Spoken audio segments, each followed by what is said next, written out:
While there are several intriguing after effects of Michael Jackson's death, there is no denying his musical reach across musical genres.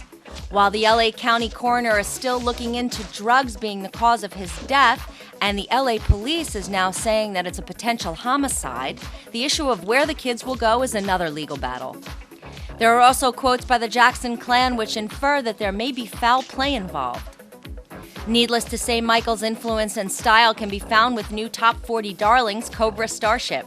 Ryland Blackington talked about the good and the bad of Michael Jackson. Bad was a great record, so let's just focus on Bad. Bad was the record that I recall hearing first, and I remember being very influenced by it.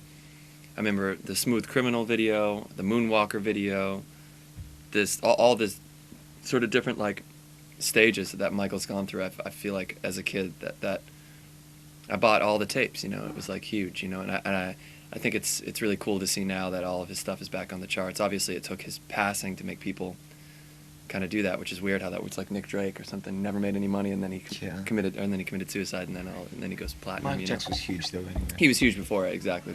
Gabe Saporta and Blackington talked about the latter years and influence of Michael Jackson. Any record of his sells more week than any of ours. Yeah. Even without him passing away. Exactly. So. But the thing is, I think the thing that's really sad is just you can just look at the whole situation and you kind of just feel that he wouldn't be passing away now if he didn't have all the stress for the past 10 years. Yeah. He had to deal with all the terrible turmoil that he went through. That is sad. That's very true. He was almost persecuted. Worth it? Yeah.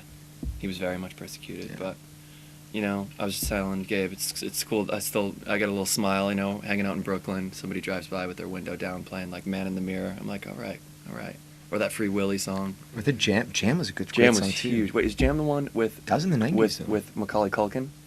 Ooh, good question. It was, right? Video? I don't know. Jam. Yeah, he does a rap in it, but it's somebody else's voice, but it's Macaulay Culkin pretending to... Anyway.